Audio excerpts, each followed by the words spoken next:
the best academy. Hi everyone, welcome to Harish academy. ఈరోజు current అఫైర్స్లో భాగంగా each and every టాపిక్ని మనము డీటెయిల్గా డిస్కస్ చేసుకుందాం.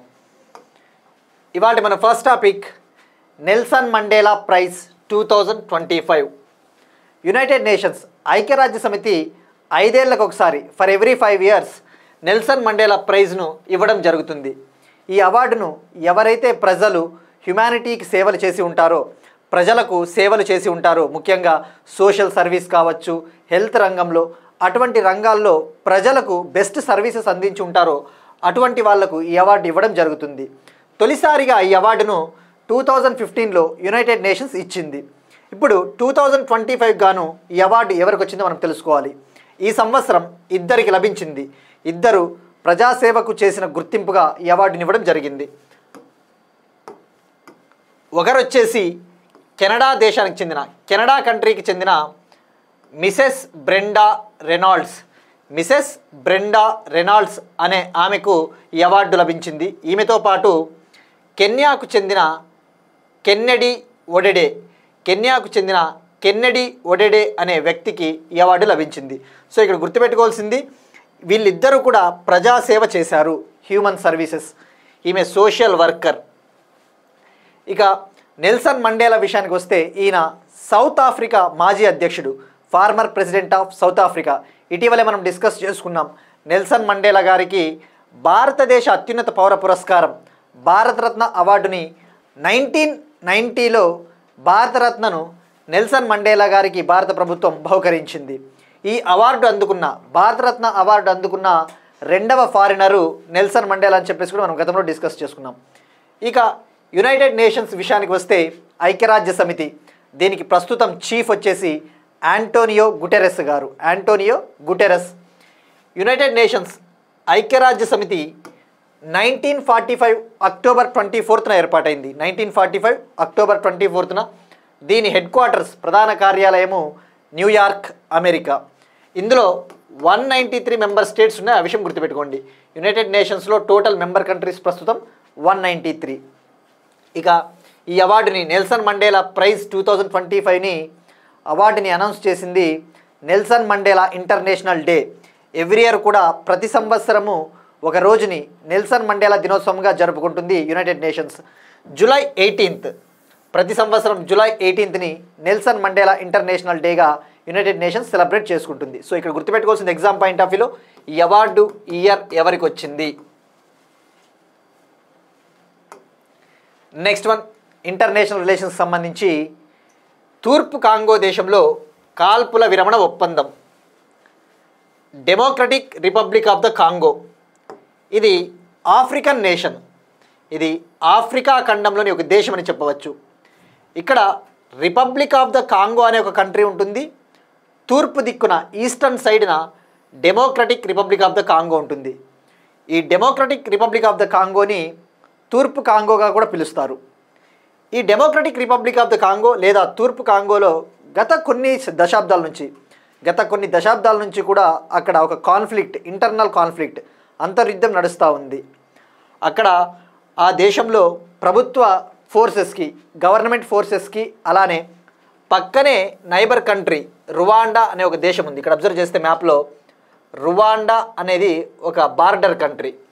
ఆ రువాండా దేశానికి చెందిన ఫోర్సెస్, తిరుగుబాటుదారులు, ఆ రువాండా కంట్రీ సపోర్ట్ చేస్తూ ఉన్న తిరుగుబాటుదారులు M23 అనే తిరుగుబాటుదారులు, M23 రెబల్ ఫోర్సెస్కి ఈ Democratic Republic of the Congo దేశంలోని గవర్నమెంట్ ఫోర్సెస్కి మధ్య ఒక MOU, ఒక కాల్పుల విరమణ ఒప్పందం, సీజ్ ఫైర్ అగ్రిమెంట్ కుదిరిందని చెప్పవచ్చు. సో ఇప్పుడు తద్వారా పీస్ ఏర్పాడైందని చెప్పేసి కూడా చెప్పవచ్చు. ఇక్కడ మనం తెలుసుకోవాల్సింది, ఈ ఒప్పందము ఎక్కడ జరిగింది. ఇది అమెరికా మధ్యవర్తిత్వం చేత, అమెరికా మీడియేటర్గా వ్యవహరించింది. ఖతార్ దేశంలోని దోహాలో ఈ సీజ్ ఫైర్ అగ్రిమెంట్, కాల్పుల విరమణ ఒప్పందం కుదిరింది. ఇక democratic Republic of the Congo capital విషయానికి వస్తే క్యాపిటల్ కిన్షాసా. అయితే ఇక్కడ అబ్జర్వ్ చేస్తే మ్యాప్లో ఇక్కడ టాంజానియా, కెన్యా, ఉగాండా మధ్యలో ఇక్కడ ఒక లేక్ ఉంది. ఇది ఈ మ్యాప్లో చూస్తే ఇది లేక్ విక్టోరియా. ఈ లేక్ విక్టోరియా అంటేనే మనం గుర్తు రావాల్సింది టక్ అని చెప్పేసి గుర్తు రావాలని చెప్పేసి మనం తెలుసుకున్నాం ఒక షార్ట్ కట్. లేక్ విక్టోరియా అంటే ఆఫ్రికాలోనే అతిపెద్ద లేక్, ఏరియా వైజ్ విస్తీర్ణ పరంగా తీసుకుంటే ఆఫ్రికాలోనే అతిపెద్ద లేక్ లేక్ విక్టోరియా. ఇది టాంజానియా, కెన్యా, ఉగాండాలో ప్రవహిస్తుంది. లేక్ విక్టోరియా అంటేనే గుర్తు రావాల్సింది టక్ టక్ అని గుర్తు రావాలి. Tanzania, Uganda, Kenya.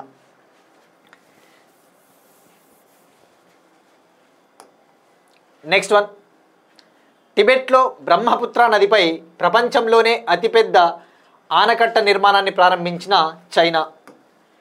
చైనా టిబెట్లోని బ్రహ్మపుత్ర రివర్ పైన వరల్డ్స్ లార్జెస్ట్ డ్యామ్ని ప్రారంభించింది. సో ఇప్పుడు ఈ నిర్మాణాన్ని ప్రారంభించడం ద్వారా డెఫినెట్లీ ఇది భారతదేశానికి, బంగ్లాదేశ్కి ఒక విధంగా చెప్పాలి అంటే కొద్దిగా ఆందోళనకర విషయం అనే చెప్పవచ్చు. మనం ఇక్కడ తెలుసుకోవాల్సింది ఈ బ్రహ్మపుత్ర రివర్ ఎక్కడ స్టార్ట్ అవుతుంది, ఎక్కడ ఫ్లో అవుతుందో తెలుసుకోవాలి. ఫస్ట్ ఈ డ్యామ్ నిర్మాణం గురించి తెలుసుకుందాం. చైనా $167.8 బిలియన్, 167.8 బిలియన్ టిబెట్లోని బ్రహ్మపుత్ర రివర్ పైన ఈ డ్యామ్ని కన్స్ట్రక్ట్ చేస్తూ ఉంది. దానికి సంబంధించి పనులను చైనీస్ ప్రీమియర్ లీ కెకియాంగ్ గారు ప్రారంభించారు. ఇక బ్రహ్మపుత్ర రివర్ విషయానికి వస్తే ఇది టిబెట్లో ఆరిజినేట్ అవుతుంది. మౌంట్ కైలాస్ ఉంది కదా, మనం డిస్కస్ చేసుకున్నాం. మౌంట్ కైలాస్ యాత్ర జరుగుతుంది టిబెట్లో అని చెప్పేసి. అది శైవులకి, ముఖ్యంగా లార్డ్ శివ ఫాలోయర్స్కి అది ఒక ఫేమస్ క్షేత్రం అని చెప్పేసి తెలుసుకున్నాం. ఆ మౌంట్ కైలాస్కి దగ్గరలో ఉన్న మానస్ సరోవర్కి దగ్గరలో ఇది ఆరిజినేట్ అవుతుంది. అక్కడ పుడుతుంది బ్రహ్మపుత్ర రివరు. మనం ఎగ్జాక్ట్గా లొకేషన్ తెలుసుకోవాలి ఎగ్జామ్ పాయింట్ ఆఫ్ వ్యూలో.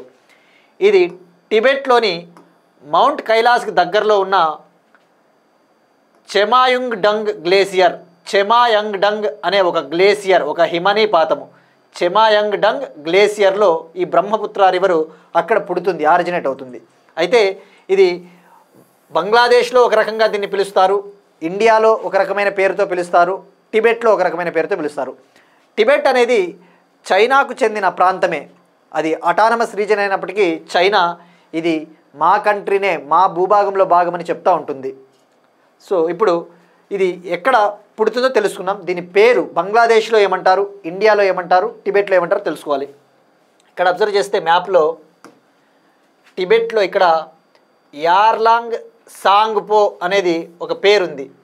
యార్లాంగ్ జాంగ్బా లేదా సాంగ్పో. యార్లాంగ్ సాంగ్పోగా బ్రహ్మపుత్ర రివర్ని టిబెట్లో పిలుస్తారు. టిబెట్లో బ్రహ్మపుత్ర రివర్ని యార్లాంగ్ సాంగ్పోగా పిలుస్తారు. ఇది ఇక్కడి నుంచి సౌత్ నుంచి ఇలా చైనాకి సౌత్ సైడ్ నుంచి ట్రావెల్ అవుతూ చైనాలో ఉన్న ఒక మౌంటైన్ పీక్, ఒక శిఖరం నామ్చా బర్వా అని ఉంటుంది.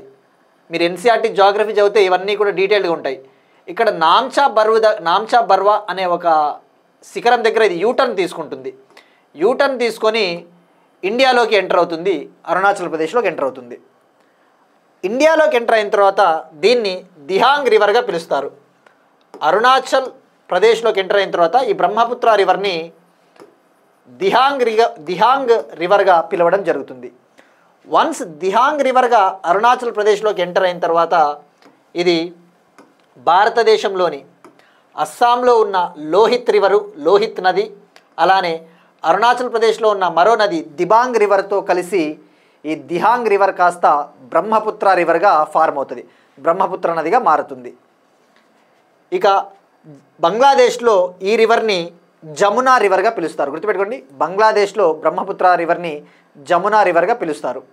అయితే ఇక్కడ మనం తెలుసుకోవాల్సింది ఎగ్జామ్ పాయింట్ ఆఫ్ వ్యూలో దీనికి రైట్ బ్యాంక్ ట్రిబ్యూటరీసు, లెఫ్ట్ బ్యాంక్ ట్రిబ్యూటరీసు, అంటే కుడి సైడ్ ఉన్న ఉపనదులు, ఎడమ సైడ్ ఉన్న ఉపనదులు. ఫస్ట్ లెఫ్ట్ బ్యాంక్ ట్రిబ్యూటరీస్ తీసుకుందాం, ఎడమ సైడ్ ఉన్న ఉపనదులు. ఇక్కడ అబ్జర్వ్ చేస్తే ఇది లోహిత్ రివర్, అస్సాంలోని లోహిత్ నది. అలానే ఈ దిబాంగ్ రివర్ కూడా బ్రహ్మపుత్రకి లెఫ్ట్ బ్యాంక్ ట్రిబ్యూటరీ. అలానే ధనసిరి రివర్ అనేది కూడా లెఫ్ట్ బ్యాంక్ ట్రిబ్యూటరీ. ఇక కుడి సైడ్ ఉపనదులు వస్తే రైట్ బ్యాంక్ ట్రిబ్యూటరీస్ వచ్చేసి బ్రహ్మపుత్రకి సుబాన్సిరి నది, సుబాన్సిరి రివరు, కామ్నెంగ్ అనే ఒక రివరు, మనాస్ రివర్, అస్సాంలోని మనాస్ రివరు, తీస్తా తీస్తా రివర్. ఇవన్నీ కూడా రైట్ బ్యాంక్ ట్రిబ్యూటరీస్ అనే విషయం గుర్తుపెట్టుకోండి, జాగ్రఫీలో వెళ్ళిపోతాయి. ఇక బంగ్లాదేశ్లో ఏమంటారని తెలుసుకుందాం, జమునా రివర్. మరి అదే గంగా రివర్ని అయితే బంగ్లాదేశ్లో ఏమంటారు, పద్మా రివర్. గుర్తుపెట్టుకోండి, బంగ్లాదేశ్లో గంగా రివర్ని పద్మాగా పిలుస్తారు. బంగ్లాదేశ్లోకి ఎంటర్ అయిన తర్వాత పద్మాగా పిలువబడే గంగా రివరు, జమునాగా పిలువబడే బ్రహ్మపుత్ర రివర్ కలిసి కూడా అవి రెండు కలిసి బే ఆఫ్ బెంగాల్లోకి వెళ్ళిపోతాయి, బే ఆఫ్ బెంగాల్లో కలిసిపోతాయి. ఇది బ్రహ్మపుత్ర నదికి సంబంధించిన ఇన్ఫర్మేషన్. సో ఇక్కడ గుర్తుపెట్టుకోవాల్సింది, ప్రపంచంలోనే అతిపెద్ద ఆనకట్ట నిర్మాణాన్ని ప్రారంభించినది చైనా. ఎక్కడంటే టిబెట్లోని Brahmaputra river. Next one, state specific Shaktishree స్కీమ్ని లాంచ్ చేసిన ఒడిషా గవర్నమెంట్. శక్తిశ్రీ స్కీమ్ని లాంచ్ చేసిన ఒడిషా గవర్నమెంట్. మీరు ఈరోజు పేపర్లో అబ్జర్వ్ చేస్తే, పేపర్ చూస్తే ఒడిషాలో ఒక కాలేజ్ స్టూడెంట్ని కిడ్నాప్ చేసి ఆ అమ్మాయిని నిప్పు పెట్టి తగలబెట్టేశారు ఆ అమ్మాయిని. సో అంటే దేశవ్యాప్తంగా చూస్తే మహిళలకు, ముఖ్యంగా గర్ల్స్ స్టూడెంట్స్కి ప్రొటెక్షన్ అనేది కరువు అవుతా ఉందని చెప్పవచ్చు. సో ఇప్పుడు ఒడిషాలో గర్ల్స్ స్టూడెంట్స్ని, ఈ మహిళా విద్యార్థులని సంరక్షించడానికి, ప్రొటెక్ట్ చేయడం కోసం, ముఖ్యంగా హయ్యర్ ఎడ్యుకేషనల్ ఇన్స్టిట్యూషన్స్లో చదువుతూ ఉన్న గర్ల్స్ స్టూడెంట్స్ని ప్రొటెక్ట్ చేయడం కోసము ఒడిషా గవర్నమెంటు శక్తిశ్రీ అనే ఒక ప్రోగ్రామ్ని లాంచ్ చేసింది. శక్తిశ్రీ. మరి ఈ శక్తిశ్రీ స్కీమ్లో భాగంగా ఏం చేయబోతా ఉన్నారో తెలుసుకోవాలి. ఇందులో భాగంగా అన్ని క్యాంపస్లలో, అన్ని ఎడ్యుకేషనల్ ఇన్స్టిట్యూషన్స్లో సీసీటీవీ కెమెరాస్ని ఏర్పాటు చేయబోతా ఉన్నారట. అలానే మహిళలకు, ముఖ్యంగా గర్ల్స్ స్టూడెంట్స్కి లీడర్షిప్ క్వాలిటీస్ నేర్పించబోతా ఉన్నారట, ట్రైన్డ్ ఉమెన్ లీడర్స్. అలానే ఫాస్టర్ గ్రీవెన్స్ రెజల్యూషన్, అంటే వాళ్ళకి ఏ సమస్య వచ్చినా కూడా ఆ సమస్యల్ని త్వరగా పరిష్కరించడానికి సపరేట్ టీమ్స్ని ఏర్పాటు చేస్తారట ఈ శక్తిశ్రీ స్కీమ్ కింద. నెక్స్ట్ వన్, మహిళా ఆరోగ్య కక్ష్. మహిళా ఆరోగ్య కక్షను ప్రారంభించిన కేంద్ర మంత్రి అర్జున్ రామ్ మేఘ్వాల్ గారు. యూనియన్ లా మినిస్టర్, కేంద్ర న్యాయము మరియు జస్టిస్ మినిస్టర్ అర్జున్ రామ్ మేఘ్వాల్ గారు న్యూఢిల్లీలోని శాస్త్రీ భవన్ వద్ద మహిళా ఆరోగ్య కక్ష అనే ఒక ఫిట్నెస్ సెంటర్ని ప్రారంభించారు. గవర్నమెంట్ ఆఫీసెస్లో పనిచేస్తూ ఉన్న ఉమెన్ ఎంప్లాయీస్ కోసం, మహిళా ఉద్యోగుల కోసం, గవర్నమెంట్ ఆఫీసులో పనిచేస్తూ ఉన్న మహిళా ఉద్యోగులకి ఫిట్నెస్ ఉండాలి, వాళ్ళకి ఆరోగ్యం బాగా ఉండాలి అని చెప్పేసి ఒక ఫిట్నెస్ సెంటర్. ఈ ఫిట్నెస్ సెంటర్లో జిమ్, అటువంటి అన్ని ఫెసిలిటీస్ కూడా ఉంటాయన్నమాట. సో మహిళా ఆరోగ్య కక్ష అంటే ఇది fitness centre for government women employees. ఎక్కడ ప్రారంభించారు? న్యూఢిల్లీ. లా మినిస్టర్ అర్జున్ రామ్ మేఘ్వాల్ గారు ప్రారంభించారు. నెక్స్ట్ వన్, ఒక ఎంఓఈకి సంబంధించి ఒక ఒప్పందము. ఛత్తీస్గఢ్లోని ట్రైబల్ స్టూడెంట్స్ డెవలప్మెంట్ కోసం, ఛత్తీస్గఢ్ రాష్ట్రంలోని గిరిజన విద్యార్థుల విద్య కోసము ట్రైబల్ అఫైర్స్ మినిస్ట్రీ, గిరిజన వ్యవహారాల మంత్రిత్వ శాఖ మరియు కోల్ ఇండియా లిమిటెడ్ మధ్య ఒక ఒప్పందం కుదిరింది, ఒక ఎంఓయు. ఈ ఎంఓయులో భాగంగా కోల్ ఇండియా లిమిటెడ్, ఈ Coal India Limited corporate social రెస్పాన్సిబిలిటీలో భాగంగా, అంటే తమకు వచ్చే ప్రాఫిట్లో ప్రజలకు కాసింత వినియోగించాలి అని చెప్పేసి కార్పొరేట్ సోషల్ రెస్పాన్సిబిలిటీలో భాగంగా 10 కోట్లు ఖర్చు పెట్టబోతా ఉంది ఛత్తీస్గఢ్లోని గిరిజన విద్యార్థుల విద్య కోసము. ఇందులో భాగంగా ఈ కోల్ ఇండియా లిమిటెడ్ ఛత్తీస్గఢ్లో 68 Eklavya model residential schools, 68 Eklavya model residential స్కూల్స్ను ఏర్పాటు చేయడంలో కోల్ ఇండియా సహకరించబోతా ఉంది. ఇక్కడ ఏకలవ్య మోడల్ రెసిడెన్షియల్ స్కూల్స్, ఇది మనకి చాలా ఇంపార్టెంట్ ఎగ్జామ్ పాయింట్ ఆఫ్ వ్యూలో. ఏకలవ్య మోడల్ రెసిడెన్షియల్ స్కూల్స్ అనేది ఇది ట్రైబల్ అఫైర్స్ మినిస్ట్రీ, గిరిజన వ్యవహారాల మంత్రిత్వ శాఖ ఇనిషియేటివ్ ప్రోగ్రామ్ అని చెప్పవచ్చు. ఇండియాలో ఉన్న ట్రైబల్ స్టూడెంట్స్, గిరిజన విద్యార్థుల చదువు కోసం, విద్య కోసము ఏకలవ్య మోడల్ రెసిడెన్షియల్ స్కూల్స్ని నిర్మిస్తూ ఉంది ట్రైబల్ అఫైర్స్ మినిస్ట్రీ మంత్రిత్వ శాఖ. వాడు ఎగ్జామ్లో డైరెక్ట్గా అడుగుతాడు, ఏకలవ్య మోడల్ రెసిడెన్షియల్ స్కూల్స్ ఏ మినిస్ట్రీ అంటే మినిస్ట్రీ ఆఫ్ ఎడ్యుకేషన్ అట్లా అని చెప్పేసి కన్ఫ్యూజ్ అవ్వకూడదు, ట్రైబల్ అఫైర్స్ మినిస్ట్రీ. ఇక ఇప్పటి వరకు యాజ్ ఆఫ్ జూలై 2025 నాటికి ఇండియాలో ఓవరాల్గా 479 functional Eklavya model residential schools ఉన్నాయట. 479 ఏకలవ్య మోడల్ రెసిడెన్షియల్ స్కూల్స్ ఇండియాలో ఆల్రెడీ వర్క్ చేస్తూ ఉన్నాయి, చదువును అందిస్తూ ఉన్నాయి. Next one, state specific. తెలంగాణకు సంబంధించి కుల సర్వేకి సంబంధించిన నివేదిక, క్యాస్ట్ సర్వేకి సంబంధించిన రిపోర్టును ఎక్స్పర్ట్ గ్రూపు తన రిపోర్టుని తెలంగాణ గవర్నమెంట్కి అందజేసింది. మనం ఎగ్జామ్ పాయింట్ ఆఫ్ వ్యూ తెలుసుకోవాల్సింది, ఈ రిపోర్ట్ని ప్రిపేర్ చేసిన వాళ్ళు ఎవరు, ఎంతమంది ఉన్నారు, ఈ రిపోర్ట్లో ఉన్న హైలైట్స్ తప్పకుండా ఎగ్జామ్లో మనకి అడగడానికి ఛాన్సెస్ ఉంటాయి. Independent expert working group submit చేసింది రిపోర్టు. ఈ రిపోర్ట్కి తయారు చేసింది, ఈ గ్రూప్కి అధ్యక్షత వహించింది retired supreme court judge justice Sudarshan Reddy గారు. ఈ ఎక్స్పర్ట్ గ్రూప్కి హెడ్ వచ్చేసి retired supreme court judge justice Sudarshan Reddy గారు. ఇది 11 మెంబర్స్ గ్రూప్, ఇందులో 11 మంది ఉన్నారు, ఇన్క్లూడింగ్ జస్టిస్ సుదర్శన్ రెడ్డి గారితో కలిపి. దీనికి వైస్ చైర్మన్ వచ్చేసి కంచె ఐలయ్య గారు. ఈ ఎక్స్పర్ట్ గ్రూప్కి వైస్ చైర్మన్ కంచె ఐలయ్య గారు, హెడ్ జస్టిస్ సుదర్శన్ రెడ్డి గారు. ఇప్పుడు ఈ కుల సర్వేకి సంబంధించిన నివేదికలో ఏముందో మనం తెలుసుకోవాలి. తెలంగాణ క్యాస్ట్ సర్వేని నిర్వహించింది, 2 ఫేజెస్లో నిర్వహించింది తెలంగాణ గవర్నమెంట్. ఆ 2 ఫేజెస్లో నిర్వహించింది. ఆ రిపోర్ట్ పేరు వచ్చేసి socio economic education employment political and caste survey. Socio economic education employment political and caste survey, సామాజిక ఆర్థిక విద్య ఉద్యోగ రాజకీయ కుల సర్వే పేరిట ఈ సర్వేని నిర్వహించింది. ఈ సర్వేని స్టడీ చేయడం కోసము తెలంగాణ గవర్నమెంట్ ఎక్స్పర్ట్ గ్రూప్ నియమించింది.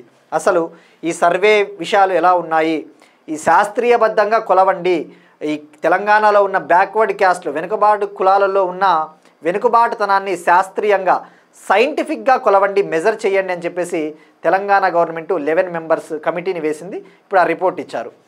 వీళ్ళు ఈ రిపోర్టును ఇచ్చారు. మనకి ఆ రిపోర్ట్లు ఏమున్నాయో తెలుసుకోవాలి. ఫస్ట్ ఈ గ్రూప్ వచ్చేసి ఈ 11 మెంబర్ గ్రూపు ఓవరాల్గా తెలంగాణలో ఉన్న 245 క్యాస్ట్స్ని 245 క్యాస్ట్ 245 కులాలకు సంబంధించి కాంపోజిట్ బ్యాక్వర్డ్నెస్ ఇండెక్స్ పేరిట ఒక సూచికను తయారు చేసింది. కాంపోజిట్ బ్యాక్వర్డ్నెస్ ఇండెక్స్ తెలంగాణలో ఉన్న బీసీ కులాలలోని వెనుకబాటుతనాన్ని కొలవడానికి. ఇందులో భాగంగా 0 to 126 స్కోర్ పేరిట ఒక స్కేల్ని తయారు చేసింది. 0 నుంచి 126 స్కోర్ కల ఒక స్కేల్ని, ఒక సూచికని తయారు చేసింది. ఇక ఇప్పుడు ఈ రిపోర్ట్లో ఏమున్నది ఆ క్యాస్ట్ సర్వేలో, ఇది 2 దశల్లో నిర్వహించారు, 2 ఫేజెస్లో. మొత్తం హౌస్ హోల్డ్స్ ఈ సర్వే ప్రకారము తెలంగాణలో ఎన్ని ఇండ్లు ఉన్నాయి, టోటల్ హౌస్ హోల్డ్స్ వచ్చేసి 1,15,71,457 ఇండ్లు ఉన్నాయట. 1,15,71,457 ఇండ్లు ఉన్నాయి. అయితే ఈ సర్వేలో పాల్గొన్న ఇండ్లు, టోటల్ సర్వేడ్ హౌస్ హోల్డ్స్ ఎన్ని ఇండ్లు పాల్గొన్నాయి ఈ సర్వేలో అంటే 1,12,36,849 ఇండ్లు పాల్గొన్నాయి. 1,12,36,849 ఇండ్లు పాల్గొన్నాయి. సర్వేలో పాల్గొన్న ప్రజలు 3,55,50,759 3,55,50,759 పాల్గొన్నారు. ఇక ఏ క్యాస్ట్ ఎంతమంది ఉన్నారో కూడా తెలుసుకోవాలి ఒకసారి. అత్యధికంగా బీసీలు ఉన్నారట. బీసీలు ఇన్క్లూడింగ్ ముస్లిమ్స్తో కలుపుకొని, ముస్లిం బీసీలతో కలుపుకొని ఓవరాల్గా బీసీలు 56.3% ఉన్నారు. అదే ఓన్లీ హిందూ బీసీలు అయితే, ముస్లింలు కాకోకుండా ఓన్లీ హిందూ బీసీలు అయితే 46.2% ఉన్నారు. ఎస్సీలు 17.4%, అదర్ క్యాస్ట్స్ ఓసీలు 15.7%, ఎస్టీస్ షెడ్యూల్డ్ ట్రైబ్స్ 10.4%, ముస్లిమ్స్ అయితే 10.08% ఉన్నారు. 10.08%. ఇక అబ్జల్యూట్ ఫిగర్ విషయానికి వస్తే ఖచ్చితంగా నెంబర్ విషయానికి వస్తే బీసీలు ఓవరాల్గా 2,37,668 మంది ఉన్నారు ముస్లిమ్స్తో కలుపుకొని. అంటే 56.3% అంటే 2,37,668. ఎస్సీలు వచ్చేసి 61,91,294 మంది అంటే 17.42%. ఎస్టీలు వచ్చేసి 37,08,408 మంది అంటే 10.43%. ఓసీలు వచ్చేసి 56,13,389 మంది అంటే 15.7%. సో మనకి ఇది ప్రతి పాయింట్ ఇంపార్టెంటే. Next one again state specific. తెలంగాణలో కూడా ఓటర్ల జాబితా ప్రత్యేక ఇంటెన్సివ్ సవరణ, Special Intensive Revision of voters list. ఇది స్టేట్ స్పెసిఫిక్ అనే కాదు, మొత్తం ఓవరాల్గా అన్ని ఎగ్జామ్స్ ప్రిపేర్ అయ్యే వాళ్ళకి టాపిక్ వెళ్ళిపోతుంది. మనం ఆల్రెడీ ప్రీవియస్ క్లాసెస్లో డిస్కస్ చేసుకున్నాం. ఓటర్ల లిస్టుకి సంబంధించి బీహార్లో ఓటర్ల నమోదుకు సంబంధించి స్పెషల్ ఇంటెన్సివ్ రివిజన్ పేరిట, స్పెషల్ ఇంటెన్సివ్ రివిజన్ ప్రత్యేక సమగ్ర సవరణ పేరిట ఓటర్ల జాబితాని సవరిస్తూ ఉన్నారని చెప్పేసి తెలుసుకున్నాం. అయితే అందులో ఆధార్ కార్డుని, రేషన్ కార్డుని, ఎపిక్ కార్డు, ఎపిక్ అంటే ఎలక్టర్ ఫోటో ఐడెంటిటీ కార్డ్ని మీరు ఎందుకు యూజ్ చేయకూడదు అని చెప్పేసి సుప్రీంకోర్టు ఇటీవల ఎలక్షన్ కమిషన్ ఆఫ్ ఇండియాని అడిగింది. అయితే ఆధార్ చీఫ్ ఏమని చెప్పారు, ఆధార్ యాక్ట్ 2016 ప్రకారం, ఆధార్ యాక్ట్ 2016 ప్రకారము ఆధార్ అనేది ప్రామాణికం కాదు, Aadhaar card like proof of citizenship కాదు, ప్రూఫ్ ఆఫ్ ఐడెంటిటీ కాదు అని చెప్పేసి చెప్పింది. బట్ ఈ కాంటెక్స్ట్లో మనం తెలుసుకోవాల్సింది ఇంకొకసారి, ఈ ఎపిక్ అలానే ఈ ఎపిక్ ఐడిలో ఎన్ని నెంబర్స్ ఉంటాయి, ఈ స్పెషల్ ఇంటెన్సివ్ రివిజను ఎవరు దీన్ని చేపడతారు, ఏ చట్టం కింద చేపడతారు, ఇవన్నీ కూడా మనం తెలుసుకోవాలి.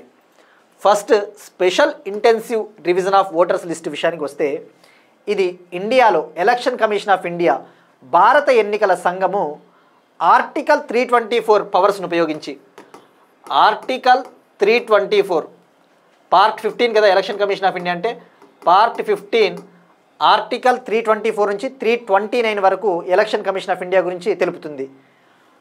ఆర్టికల్ 324 కింద Election Commission of India electoral రోల్స్ని అంటే ఈ ఓటర్ల జాబితాలని ప్రిపేర్ చేయవచ్చు, తయారు చేయవచ్చు ఆర్టికల్ 324 కింద.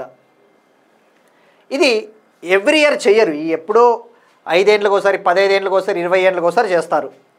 లాస్ట్ టైము 2003లో జరిగిందట ఈ స్పెషల్ ఇంటెన్సివ్ రివిజన్, మళ్ళీ ఇప్పుడు బీహార్లో జరుగుతూ ఉంది. ఇప్పుడు తమ రాష్ట్రాల్లో కూడా ఈ స్పెషల్ ఇంటెన్సివ్ రివిజన్ని కండక్ట్ చేయండి అని చెప్పేసి election Commission of India orders జారీ చేసింది. సో ఇప్పుడు తెలుసుకోవాల్సింది ఫస్ట్, తెలంగాణలో 2025 జనవరి నాటికి ఎంతమంది ఓటర్స్ ఉన్నారో ఈ ఫ్యాక్ట్స్ తెలుసుకున్న తర్వాత దీని గురించి ఇంకా డీటెయిల్గా తెలుసుకుందాం. 2025 జనవరి నాటికి స్పెషల్ సమ్మరీ రివిజన్ రిపోర్ట్ ప్రకారం తెలంగాణలో మొత్తం ఓటర్లు 3,35,27,925 మంది, 925 మంది. అందులో పురుషుల ఓటర్లు, మేల్ ఓటర్స్ వచ్చేసి 1,66,41,489 మంది. మహిళా ఓటర్లు, ఫీమేల్ ఓటర్స్ వచ్చేసి 1,68,67,735.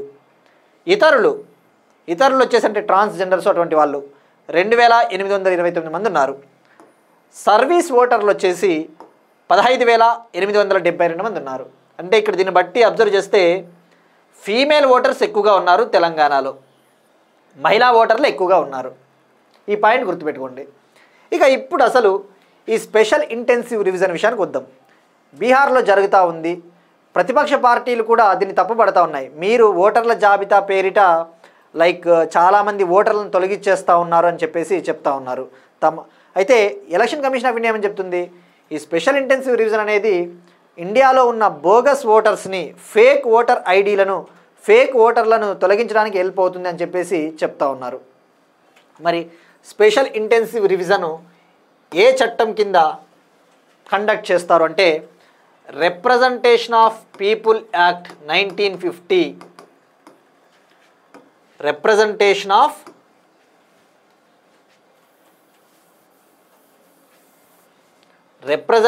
ఆఫ్ పీపుల్ యాక్ట్ 1950 కింద ఈ స్పెషల్ ఇంటెన్సివ్ రివిజన్ని నిర్వహించడం జరుగుతుంది, కండక్ట్ చేస్తారు.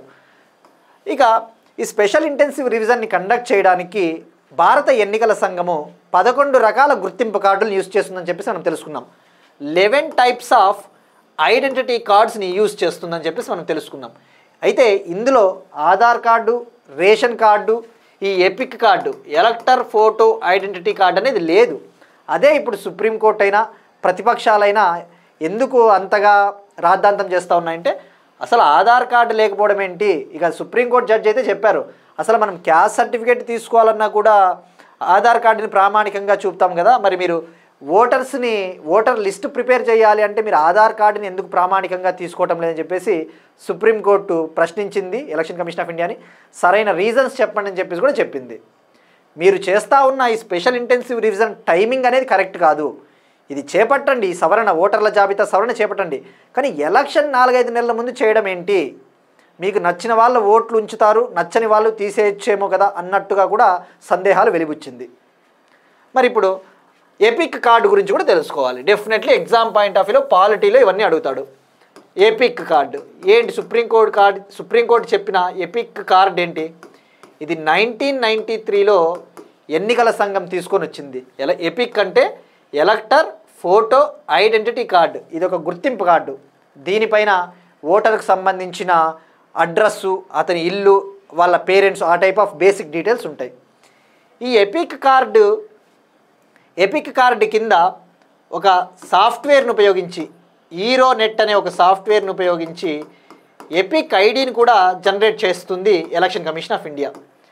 ఈరోనెట్ అనే software electoral roll management system అనే సాఫ్ట్వేర్ను ఉపయోగించి 10 అంకెల 10 డిజిట్ ఐడిని జనరేట్ చేస్తుంది ఎలక్షన్ కమిషన్ ఆఫ్ ఇండియా. ఈ 10 డిజిట్ల ఐడినే ఎపిక్ ఐడి. ఇది ఒక్కొక్కలా ఉంటుంది, అందరికీ ఒకటే ఉండదు. డిఫరెంట్ యూనిక్ ఐడీలు ఉంటాయి. తద్వారా బోగస్ ఓటర్లని తొలగించవచ్చు అని చెప్పేసి ఎలక్షన్ కమిషన్ ఆఫ్ ఇండియా ఆలోచన. సో గుర్తుపెట్టుకోవాల్సింది, ఎపిక్ కార్డుని ఇంట్రొడ్యూస్ చేసింది 1993లో. ఎపిక్ ఐడి అంటే ఇందులో 10 డిజిట్లు ఉంటాయి. ఈ ఎపిక్ ఐడిని ఈరోనెట్ ఎలక్టోరల్ రోల్ మేనేజ్మెంట్ సిస్టమ్ సాఫ్ట్వేర్ను ఉపయోగించి జనరేట్ చేస్తారు. ఇది స్పెషల్ ఇంటెన్సివ్ రివిజన్కి సంబంధించిన ఇన్ఫర్మేషన్.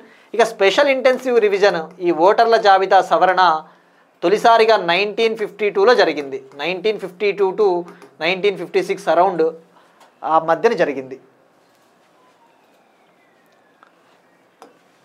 ఇక ఈ 11 కార్డ్స్ జస్ట్ మీకు ఒక ఇన్ఫర్మేషన్ ప్రకారము, ఆ 11 ప్రామాణిక కార్డుల్లో మీరు అబ్జర్వ్ చేస్తే ఎక్కడ ఆధార్ కార్డు లేదు, ఆధార్ కార్డు అనేది లేదు.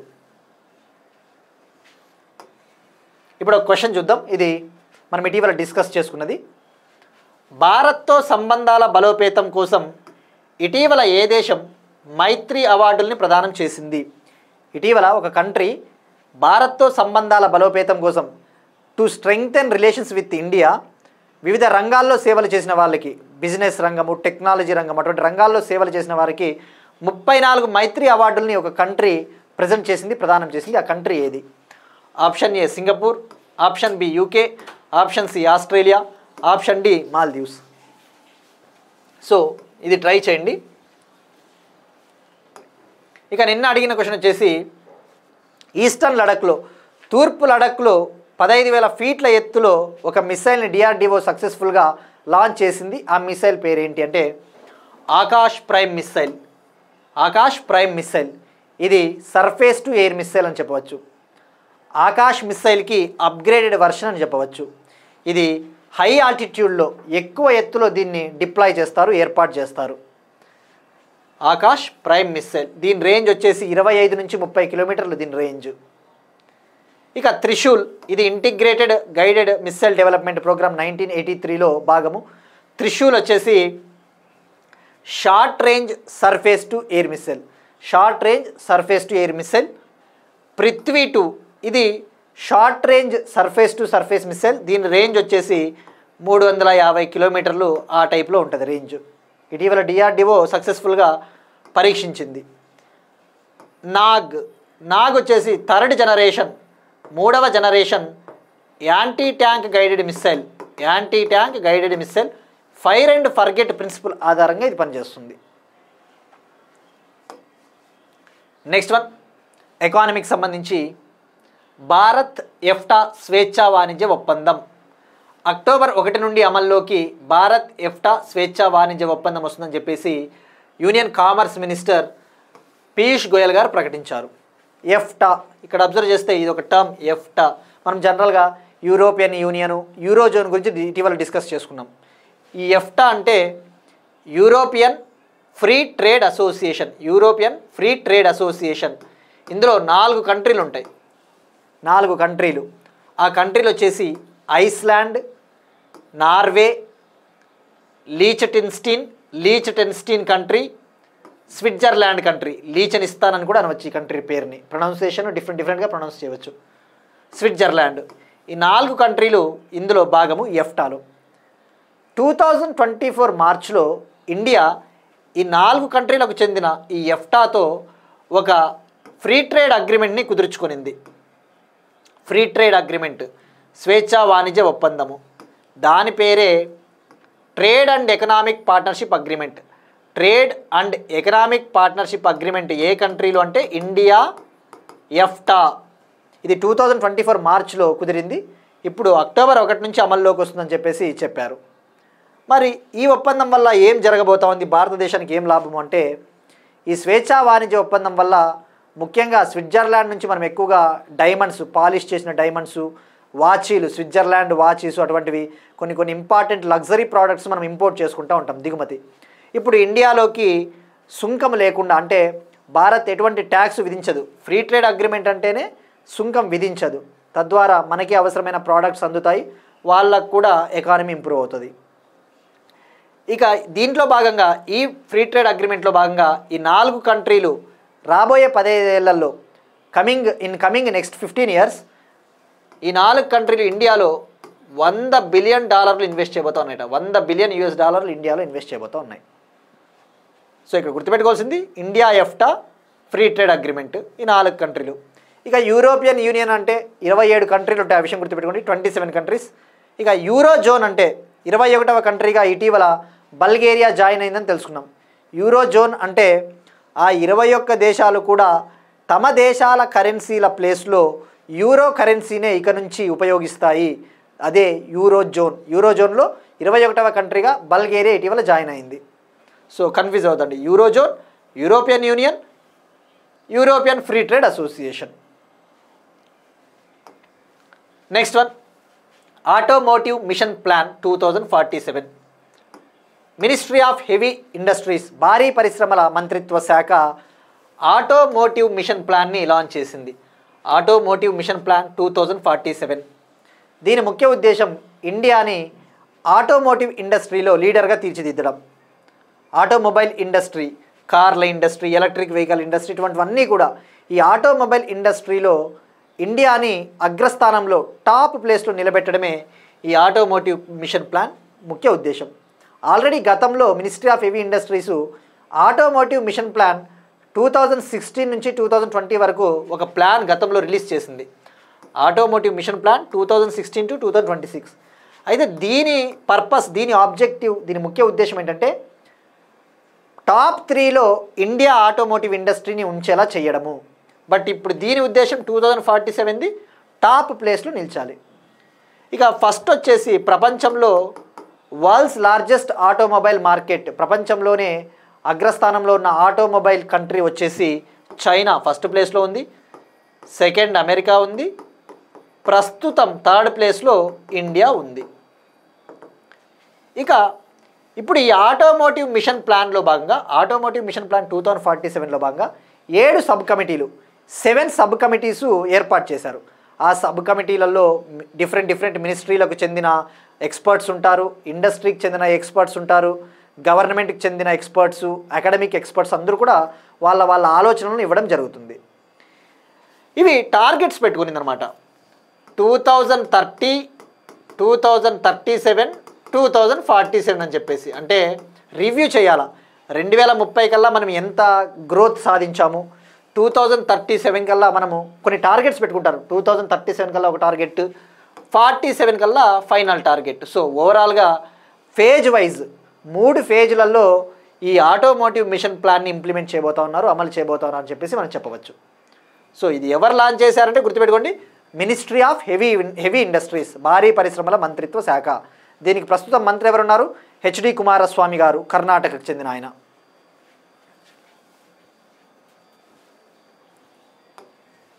నెక్స్ట్ వన్, డిఫెన్స్కి సంబంధించి Netra Mark 2 next generation airborne warning and control system. Netra Mark 2 ఇక్కడ అబ్జర్వ్ చేస్తే ఇది ఎయిర్ బస్ ప్లాట్ఫామ్ అనమాట. ఇక్కడ అబ్జర్వ్ చేస్తే ఈ ఏరోప్లేన్ పైన, ఈ యొక్క ఫైటర్ జెట్టు లేదంటే ఈ విమానం పైన మీరు అబ్జర్వ్ చేస్తే ఇక్కడ ఒక సిస్టమ్ని ఏర్పాటు చేశారు, ఇన్స్టాల్ చేశారు. ఇదే నేత్రా మార్క్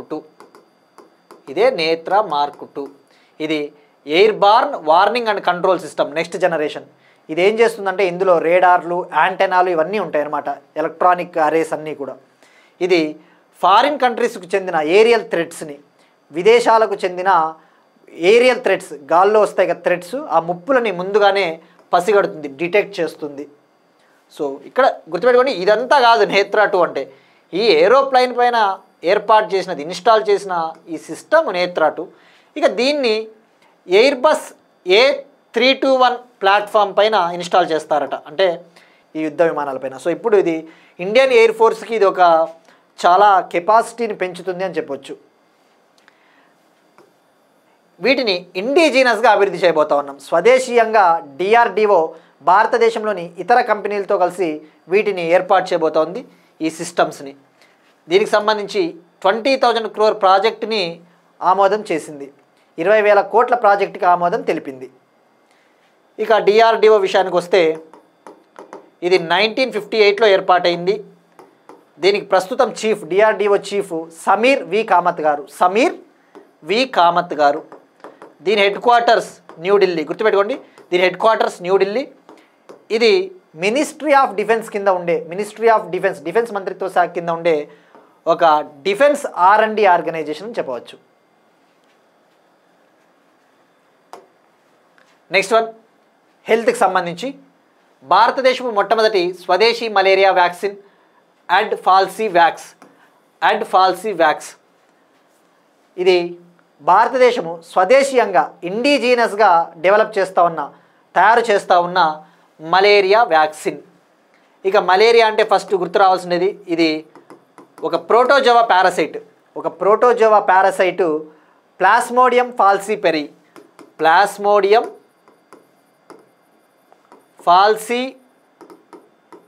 ఫాల్సిపెరాయ్ అని చెప్పేసి ఆ ఒక ప్లాస్మోడియం ద్వారా ఇది వ్యాప్తి చెందుతుంది. ఈ ప్లాస్మోడియం ఈ ప్రోటోజీవా పారాసైటు అనాఫలిస్ అనే మస్కిటో ద్వారా, అనాఫలిస్ అనే ఒక ఆడదోమ ద్వారా వ్యాప్తి చెందుతుంది. ఈ దోమ కుట్టినప్పుడు మనకి మలేరియా వస్తుంది. ఈ ప్లాస్మోడియంలో 5 స్పీషీస్ ఉంటాయి, 5 జాతులు ఉంటాయి. గుర్తుపెట్టుకోండి, ప్లాస్మోడియం ఫాల్సిపెరాయ్ అని, ప్లాస్మోడియం వివాక్స్ అని, ప్లాస్మోడియం ఓవెలే అని, ప్లాస్మోడియం నోలిసి అని అలా ఉంటాయి. ఈ ప్లాస్మోడియం ఫాల్సిపెరాయ్ చాలా డేంజరస్. మనకి అత్యధికంగా వచ్చే మలేరియా కేసుల్లో ప్లాస్మోడియం ఫాల్సిపెరాయ్ జాతికి చెందిన ఈ పారాసైట్. ఇక ఇప్పుడు ఈ మలేరియా విషయానికి వస్తే ICMRకు చెందిన Indian Council of Medical Research, దీని headquarters New Delhi. Indian Council of Medical Research ICMRకు చెందిన ఒక రీసెర్చ్ సెంటర్, ఒడిశాలోని భువనేశ్వర్కు చెందిన Research Medical Regional Centre Bhubaneswar, Odisha, దీన్ని తయారు చేస్తూ ఉంది, ఈ వ్యాక్సిన్ని తయారు చేస్తూ ఉంది. అయితే గుర్తుపెట్టుకోండి, పేరు వచ్చేసి అండ్ ఫాల్సీ వ్యాక్స్. ఇప్పుడు ICMR భారతదేశంలో ఉన్న కంపెనీలను అడిగింది, మనం దీన్ని ప్రొడ్యూస్ చేద్దాము రండి, మేము టెక్నాలజీ ట్రాన్స్ఫర్, మేము సాంకేతికత బదిలీని మీకు ఇస్తాము, మా దగ్గర ఉన్న సైంటిస్టులు వీళ్ళంతా కూడా టెక్నాలజీ ట్రాన్స్ఫర్ని మేము మీకు ఇస్తాము, మీరు దీనికి అవసరమైన ఫండింగ్ ఇవ్వండి, దీన్ని కమర్షియల్ స్కేల్లో వాణిజ్య స్థాయిలో దీన్ని ఉత్పత్తి చేద్దామని చెప్పేసి ICMR ఇన్విటేషన్ పంపింది ఇండియన్ కంపెనీలకి. సో గుర్తుపెట్టుకోవాల్సింది, India's first indigenous malaria vaccine and falsi wax ఎవరు తయారు చేస్తున్నారంటే భువనేశ్వర్కి చెందిన RMRC, ఇది ICMR సెంటర్. ఇక ప్రపంచంలోనే మొట్టమొదటి మలేరియా వ్యాక్సిన్ మనం డిస్కస్ చేసుకున్నాం. World's first malaria vaccine. దీనికి WHO వరల్డ్ హెల్త్ ఆర్గనైజేషన్ ఆమోదం కూడా తెలిపింది, అప్రూవల్ ఇచ్చింది. ఇది RTS లేదా RTS/AS01. దీన్నే మస్క్యూరెక్స్ అనే బ్రాండ్తో అమ్ముతారు. మస్క్యూరెక్స్ అనే బ్రాండ్ ద్వారా, బ్రాండ్ నేమ్తో అమ్ముతారు దీన్ని. ఇది యూకేకు చెందిన, యునైటెడ్ కింగ్డమ్కి చెందిన బ్రిటిష్ కంపెనీ GSK కంపెనీ, బ్రిటిష్కు చెందిన GSK కంపెనీ దీన్ని ప్రొడ్యూస్ చేసింది, అభివృద్ధి చేసింది ఈ వ్యాక్సిన్.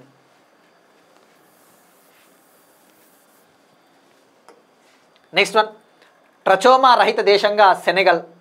వరల్డ్ హెల్త్ ఆర్గనైజేషన్, ప్రపంచ ఆరోగ్య సంస్థ సెనెగల్ దేశాన్ని, సెనెగల్ కంట్రీ అని, ఇది ఆఫ్రికాలో ఉండే ఒక కంట్రీ, వెస్ట్ ఆఫ్రికా కంట్రీ అని చెప్పవచ్చు, పశ్చిమ ఆఫ్రికా దేశం. ఈ సెనెగల్ కంట్రీని ట్రచోమా రహిత దేశంగా ప్రకటించింది. ట్రచోమా అనేది ఇది ఒక ఐ డిసీజ్, ఒక కంటికి వచ్చే ఇన్ఫెక్షన్. ఈ ట్రచోమా వ్యాధిని కనుక త్వరగా గుర్తించలేదు అనుకో, ఇర్రివర్సిబుల్ బ్లైండ్నెస్, శాశ్వతంగా కంటి చూపు పోతుందట, శాశ్వతంగా కంటి చూపుని కోల్పోతారు. ఇప్పుడు ఈ ట్రచోమాని జయించింది ఇది. ఈ ట్రచోమా ఇక లేదట సెనెగల్లో. తద్వారా ఈ ఆఫ్రికా ప్రాంతంలో ఈ ట్రచోమా ఐ డిసీజ్ని జయించిన 9వ దేశము, ఓవరాల్గా 25వ దేశం. ఓవరాల్గా వరల్డ్ వైడ్ ఈ ట్రచోమాని జయించిన దేశం వచ్చేసి 25వ దేశము. ఇక ఆల్రెడీ ఇండియా కూడా లాస్ట్ ఇయరే ఈ ట్రచోమా ఐ డిసీజ్ని జయించింది. దానికి సంబంధించి వరల్డ్ హెల్త్ ఆర్గనైజేషను మనకి ఒక సర్టిఫికేషన్ కూడా ఇచ్చింది. ఇక ఇది వచ్చేది బ్యాక్టీరియా ద్వారా, ఒక బ్యాక్టీరియల్ ఇన్ఫెక్షన్. ఇది ట్రచోమా బ్యాక్టీరియా ద్వారా వచ్చే వ్యాధి. ఇది క్లమైడియా ట్రచోమటిస్ అనే ఒక బ్యాక్టీరియా ద్వారా వ్యాప్తి చెందుతుంది. క్లమైడియా ట్రచోమటిస్ అనే ఒక బ్యాక్టీరియా ద్వారా ఇది వ్యాప్తి చెందుతుంది. ఇక వరల్డ్ హెల్త్ ఆర్గనైజేషన్ విషయానికి వస్తే ఇది 1948లో ఏర్పాటైంది. దీని హెడ్ క్వార్టర్స్ జెనీవా, స్విట్జర్లాండ్. దీని చీఫ్ వచ్చేసి, దీనికి ప్రస్తుతం అధ్యక్షుడిగా టెడ్రస్ అదనోమ్ గెబ్రియేసస్ గారు ఉన్నారు. టెడ్రోస్ అదనోమ్ గెబ్రియేసస్ అనే వ్యక్తి WHO చీఫ్గా ఉన్నారు. ఆ విషయం గుర్తుపెట్టుకోండి. ఇక వరల్డ్ హెల్త్ ఆర్గనైజేషన్లో 194 దేశాలు ఉన్నాయి ప్రస్తుతం, 194 countries. Head quarters Geneva, Switzerland. Next one, అంతర్జాతీయ గణిత ఒలింపియాడ్ 2025, ఇంటర్నేషనల్ మ్యాథమెటికల్ ఒలింపియాడ్. ఇది వివిధ దేశాల్లో ఉన్న హై స్కూల్ స్టూడెంట్స్ యొక్క మ్యాథ్స్ క్యాపబిలిటీని టెస్ట్ చేయడానికి ఎవ్రీ ఇయర్, ప్రతి సంవత్సరం కూడా ఈ ఒలింపియాడ్ని నిర్వహిస్తారు. ఇప్పుడు భారతదేశం కావచ్చు, వివిధ దేశాల్లో ఉన్న హై స్కూల్ స్టూడెంట్స్లో వీళ్ళు మ్యాథ్స్ ఏ విధంగా చేస్తూ ఉన్నారు, ప్రాబ్లమ్స్ని, ముఖ్యంగా ఆల్జీబ్రా కావచ్చు, నంబర్ థియరీ, ఇటువంటి జామెట్రీ, ఇటువంటి ప్రాబ్లమ్స్ సాల్వ్ చేసే క్యాపబిలిటీ ఎంత ఉంది అని చెప్పేసి ఈ పోటీలు నిర్వహిస్తారు. ఈ సంవత్సరము 66వ ఎడిషన్. ఈ సంవత్సరం 66th ఎడిషను ఆస్ట్రేలియాలోని సన్షైన్ కోస్ట్ ప్రాంతంలో జరిగింది. ఇందులో ఇండియా 7th ప్లేస్లో నిలిచింది. ఈ కాంపిటీషన్లో ఇండియా ఓవరాల్గా 6 మెడల్స్ గెలుపొందింది. అందులో 3 gold medals, 3 gold, 2 silver, 1 bronze, 2 silver 1 bronze మెడల్ని ఇండియా గెలుపొందింది. ఇక ఈ ఈవెంట్లో సుమారుగా 110 దేశాలు పాల్గొన్నాయట, 110 కంట్రీస్. ఇండియా నుంచి 6 మంది స్టూడెంట్స్ పాల్గొన్నారు. గుర్తుపెట్టుకోండి, 6 మెడల్స్ ధరించారు, 6 పాల్గొన్నారు. ప్రతి కంట్రీ నుంచి కూడా 6 మంది పార్టిసిపేట్ చేస్తారంట ఈ టోర్నమెంట్లో. సో ఎన్ని మెడల్స్ ఇండియాకి? 6 మెడల్స్, ఓవరాల్గా 7th ప్లేస్. ఇవి ఇవాల్టి కరెంట్ అఫైర్స్. మనం ఒకసారి క్విక్గా రీక్యాప్ చూద్దాం. నెల్సన్ మండేలా ప్రైజ్ 2025, కాంగోలో కాల్పుల విరమణ ఒప్పందం, టిబెట్లో బ్రహ్మపుత్ర నదిపై ప్రపంచంలోనే అతిపెద్ద ఆనకట్ట నిర్మాణాన్ని ప్రారంభించిన చైనా, శక్తిశ్రీ స్కీమ్ను లాంచ్ చేసిన ఒడిషా, మహిళా ఆరోగ్య కక్షను ప్రారంభించిన కేంద్ర మంత్రి అర్జున్ రామ్ మేఘ్వాల్ గారు, ఛత్తీస్గఢ్లోని గిరిజన విద్యార్థుల విద్య కోసం గిరిజన వ్యవహారాల మంత్రిత్వ శాఖ కోల్ ఇండియా అవగాహన ఒప్పందం, కుల సర్వేపై తెలంగాణ ప్రభుత్వానికి నివేదిక సమర్పించిన నిపుణుల బృందం. తెలంగాణలో కూడా ఓటర్ల జాబితాల ప్రత్యేక ఇంటెన్సివ్ సవరణ, Special Intensive Revision of voters. October 1 నుండి అమల్లోకి భారత్ ఎఫ్టా స్వేచ్ఛా వాణిజ్య ఒప్పందం. ఆటోమోటివ్ మిషన్ ప్లాన్ 2047ని లాంచ్ చేసిన Ministry of Heavy Industries. Netra Mark 2 next generation airborne warning and control systems. భారతదేశపు మొట్టమొదటి స్వదేశీ malaria vaccine AdFalciVax. Trachoma రహిత దేశంగా Senegal. International Mathematical Olympiad 2025 India 7th place. That's it. These are today's current affairs. We'll meet you again tomorrow and thank you everyone.